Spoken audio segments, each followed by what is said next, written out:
We want to get you right to our first guest now, William Collins. He is the founder and CIO of Brencourt Advisors.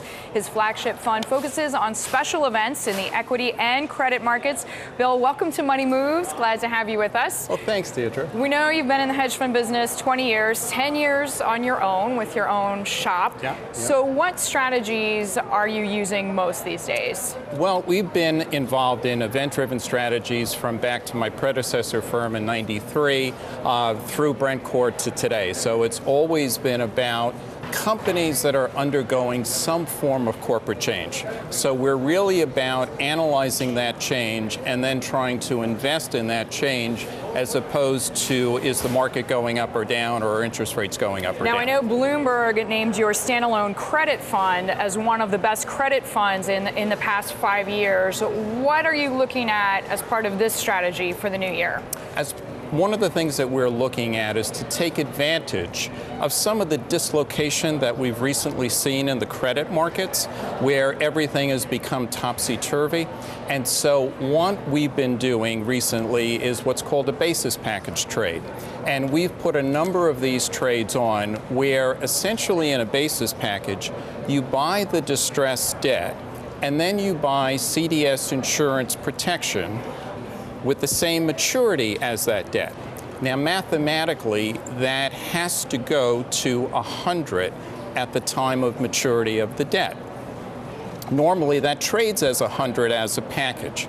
Because of so much of the dislocation that we've seen this packages in a number of securities at trading at 10 to 15-point discounts. So you feel like there's a lot of opportunity in this space for the new year? It's really an arbitrage opportunity, so that when there is some normality or the company has to file for bankruptcy, you can realize that spread between where you bought it at the discount and 100 in a short period of time. I'm sure it's hard to speak about specific companies in this context, but are you seeing more opportunity here or in Europe or in some other part of the world I'm not thinking of?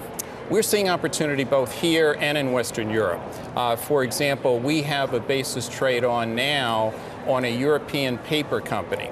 They derive about 75% of their revenue in Europe. Paper is a very cyclical business. We think that Europe will be in a recession in 2012 and 2013. So we were able to buy the debt at 52 cents and then buy the insurance, which gives us the right at maturity to sell it at 63 cents. We think this company could file for bankruptcy in the next 12 to 18 months. If they do that instead of 5 years, we would accelerate that gain and could have a 20% return for very little risk. We're going to return to our conversation with Bill Collins. He is the founder and CIO of Brencourt Advisors. He runs an event-driven fund. So, Bill, we were talking about the credit opportunity part of your fund, but you also have equity special situation, and you also have a merger arb strategy that you employ as well. What kinds of opportunities are you seeing right now with the equity special situation? One of the things that we are pretty excited about is a company called Strategic Hotels. BEE is the symbol. And Strategic is a real estate investment trust that owns 17 iconic hotels. Among them are the Ritz-Carlton in Laguna Beach, for example. And with the downturn in the 2007-2008 recession, many REITs wound up having to suspend their dividends, be among them. And so beginning in December of 2008, this company suspended dividends on their preferred. We started buying, we did a lot of research, and we started buying the preferreds earlier this year below $25 a share. Recently, the company tendered at $26.50 for approximately 22% of the outstanding preferred. Now, the preferred has a $25 face, and the 3 different series have coupons of between 8.25 and 8.5. And part of the condition of that recently completed tender was the company committed itself to paying off $6.40 in accrued dividends next June 30th. So the stock today is $28. If you owned it there, and in June of 2012, you collected $6.40 in arrearages, even if it went back to $25 a share, you would still be making in excess of 20% on an annualized basis. Because of the 8.25 to 8.5 dividend, and because we believe the company will reinstate the dividend on the preferred, we think it's unlikely to trade as low as $25, so that could be additional upside. But you're saying, yeah, exactly. But the base case scenario is you're getting a 20% return, which is obviously more than solid, especially in this environment. So let's look to the third strategy then before we let you go. We need one more big idea from you. Merger arb is one part of your fund. What are you seeing there? What kinds of opportunities? We think you're going to see a pickup in the M&A activity as we go into 2012 and 13. Just because companies have cash on the balance sheet that they haven't used? I think there are two broad themes in the M&A space. The first is you're going to see consolidation to take out excess capacity, and that's already underway. The second is big companies are buying small companies because they have access to very cheap debt financing, and they need to provide top-line revenue growth as we're likely to have lower GDP growth going forward.